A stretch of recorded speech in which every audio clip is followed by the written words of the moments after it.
My older brother, a 30-year-old male, pursued higher education and later worked as an accountant in the city.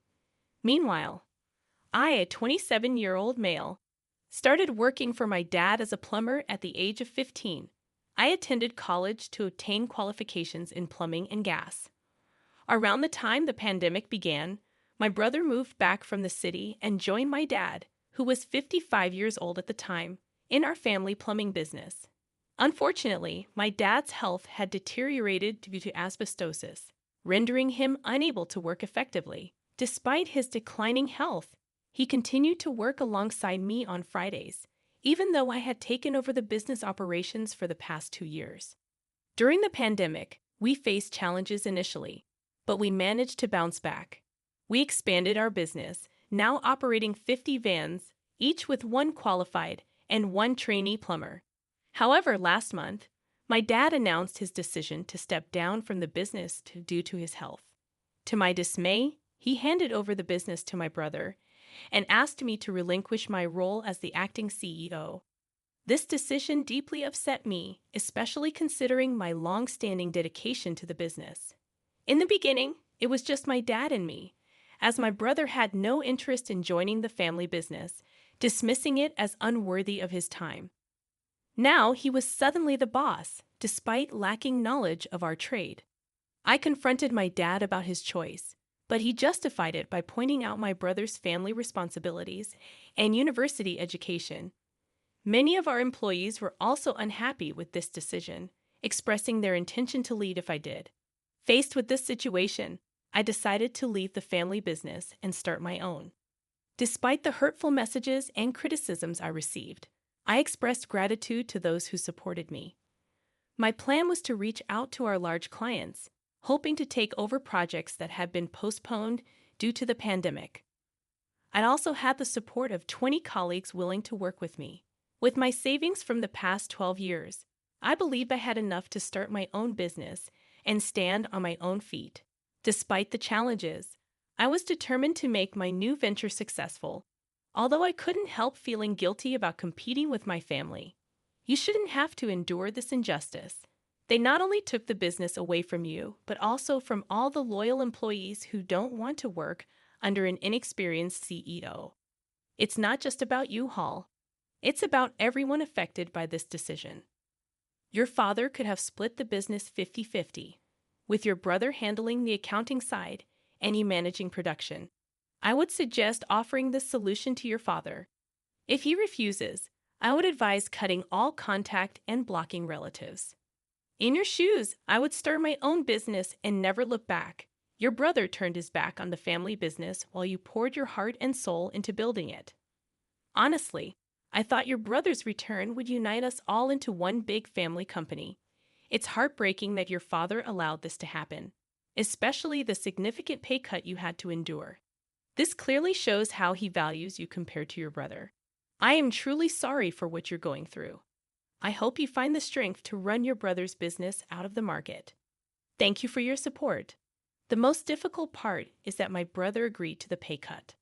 I was still earning a decent wage, but it felt like a betrayal. I'd always believed my father would divide the business between us, not leave me on the sidelines after everything I did to build it. Now for an update.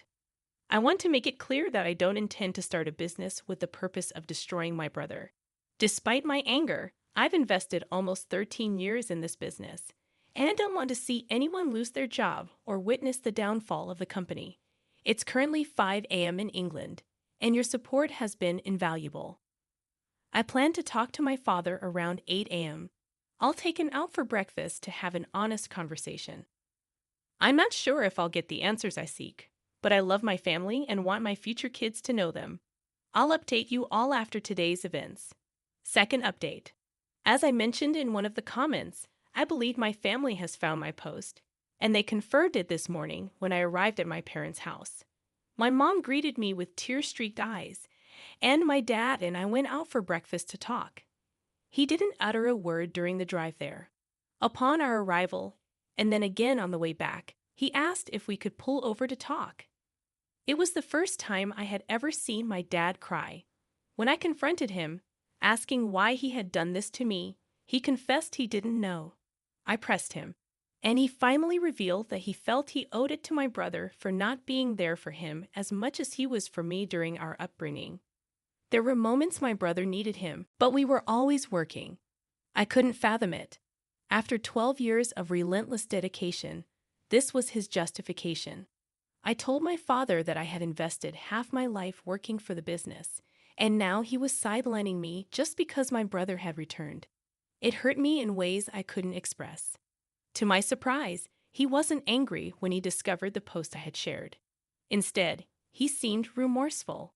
He admitted that my mother was devastated after reading the comments about how badly they had treated me. She believed I would never talk to them again. My dad acknowledged that he should have split the business between us, realizing that it would require both of us to keep progressing. He apologized for never expressing how proud he was of everything I had achieved. He understood my brother would never agree to a 50-50 arrangement. He pleaded for me to return, saying my brother would need me, but I replied that it was no longer my concern. I tried to make it work for 3 weeks after my demotion and pay cut, but my brother refused to listen, dismissing my expertise, so I left. My dad broke down, confessing that he had torn the family apart and regretted what he had done. I couldn't fathom why it took him so long to realize my value in the company. In the third update, I had several successful Zoom calls with clients, and they informed me they would be sending proposals for upcoming work. Fortunately, the start dates didn't clash, a concern that had weighed heavily on my mind. 3 of my experienced colleagues had left my previous workplace and chose to join me voluntarily, an affirmation that touched me deeply. At this point, I had everything I needed to start my new business, 3 vans, and the tools I had amassed over the years. Then my father called and invited me over for dinner. Uncertain but hopeful, I accepted, thinking it might be a step in the right direction. When I arrived, my entire family was present. The atmosphere was tense. My mother avoided eye contact, and my brother acted as if I didn't exist. My dad asked both my brother and me to join him in his office. He began questioning when I would return to the company, stating that they needed me back early Monday morning. I couldn't believe what I was hearing. I told them both that I wouldn't be returning, that I had started my own business. I questioned my brother, asking what he meant by we, considering he was the one who had been given the business. My brother lost his temper, demanding to know why I would leave if I truly cared about the company. I didn't hold back, expressing my frustration. I reminded him that I had dedicated 12 years of my life to make the company successful, just like him. Unlike him, I didn't seek all the glory, and I wouldn't allow myself to be treated poorly. I told him to leave so I could talk to Dad. I confronted my father, asking him about his apology earlier in the day and why he expected me to return despite everything. He couldn't meet my gaze. I said my goodbyes to my cousins, nieces, and nephews and walked out. I spent about 3 hours writing, finding solace before returning here to share my thoughts. I want to express my gratitude to everyone for the personal messages, comments, rewards, and all the encouraging words. I'll try to respond to everyone, but I'm exhausted and will likely fall asleep. In the 4th update, it's been a while since I last shared. I've had a lot going on in the past few weeks. The new business is thriving. We have plenty of work and are making good money. At the year's end, I plan to expand, and I couldn't be happier about that. My fiancé and I are overjoyed. She's busy planning our dream wedding, although she wants me to wear a suit. I insist on my kilt. Waking up next to her every day brings me immense happiness. She's been my rock through everything. Regarding my family, my father and brother still refuse to talk to me. They declared they won't attend our wedding, even though they haven't been invited. My mother contacts my fiancé, asking about wedding details but won't talk to me. On the brighter side, my fiancé's family has been incredible, helping with the lawsuits, assisting with wedding preparations, and much more. I am deeply thankful for their support. Other members of my family have backed off, apologized, and expressed a desire to make amends for the hurtful things that were said. My fiancé and I have decided to have our wedding in November. After we're married, we plan to try for children. We're both excited about becoming parents.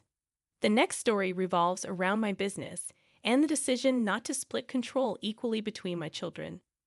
I'm a 65-year-old electrician from Germany, looking forward to settling down, traveling with my wife, and spoiling our grandchildren for the rest of our lives. I have built up a small business with 23 employees. My son, Alexander, who is 36 years old, will take control of it. I also have two daughters whom I am proud of. Laura, 34, has a master's degree in biochemistry, and Marie, 30, is a middle school teacher in mathematics and sports. Recently, I shared my plan of family gathering. Laura was supportive, but Marie accused me of favoritism, which I denied. I explained that Alexander had worked with me for 17 years, starting as a trainee and eventually earning his master's license as an electrician. He has demonstrated passion, dedication, and leadership, training 7 of our employees along the way. My daughters were offered opportunities to work with me during school holidays, but they pursued their own careers, which my wife and I supported financially and emotionally. I sought opinions on Reddit, asking if I was in the wrong. Most responses were in favor of my decision to leave the business to Alexander. People pointed out that hard work should be rewarded, emphasizing that he had invested his time and energy in the business and had helped make it successful. They agreed that leaving the business to him was a way to ensure stability for our employees and their families. Additionally, they acknowledged that it was my business and my money, and I had the right to decide who should inherit it. German law might have different views, but the consensus was that my choice was justifiable. In this situation, it's crucial for your uncle and cousins to consult a lawyer, as there might be legal costs involved in compensating his other children when he decides to pass the company to only one child. It's not being in a hole, it's just practical business sense. Marie may lack experience in this industry or running a business, which makes your son, Alexander, the most qualified candidate, given his 17 years of dedicated work with you. Marie's bitterness appears to stem more from Alexander's close relationship with you than from the handover of the business. It's worth considering that both Marie and Alexander had equal opportunities. They could have chosen to pursue a career as an electrician, but only Alexander followed through. It's unfair for Marie to resent the situation based on her own choices. As for your last story, about your inheritance, you're not the whole for not splitting your inheritance equally with your cousins. Your paternal grandmas will specify the distribution of her money among her grandchildren, not anticipating the number of children your dad and uncle would have. Your parents are right in asserting that it's your money, and you should be the one to decide how to handle it after gaining access to it. The accusations of selfishness are unwarranted, especially considering the unique circumstances that led to the uneven distribution. Your upbringing and your parents' financial decisions are entirely unrelated to the situation at hand. I had to buy my own car, while my cousins had theirs bought for them by their parents. My dad's aunt constantly fueled my uncle's belief that my dad was the favorite child, which left my uncle resentful. He now uses the fact that I'm receiving more money to support that idea. I refuse to split the money because it's rightfully mine. The inheritance was meant for the children of my dad, and it's not my fault that my parents had only one child. My parents taught me financial responsibility, and I plan to put most of the money into a lifetime ISA. I intend to use some of it to travel after university and invest the rest wisely. I'm not planning on squandering it all in one go. Furthermore, Connor and Olivia's shares are substantial, far more than most people inherit and more than many have access to in their early 20s. Connor has already spent most of his inheritance on partying, traveling, and cars, so I don't see why I should have to compensate for his choices. Regarding the messages I've received, I want to clarify that my grandma did not exclude my dad and uncle. She only left the money from her various bank accounts to the grandchildren. Her other assets, such as property, jewelry, art collection, and investments, were divided between them. To those who say I'm being selfish, I firmly believe that my decision aligns with my grandma's wishes. Imagine if the roles were reversed. Would they willingly share their inheritance? I don't think so. This is a fair, but not equal, situation. My grandmother was fair by splitting the money 50-50 between her son's descendants. It's their entitlement and not a matter of greed. Anyone questioning it can express their concerns at her grave.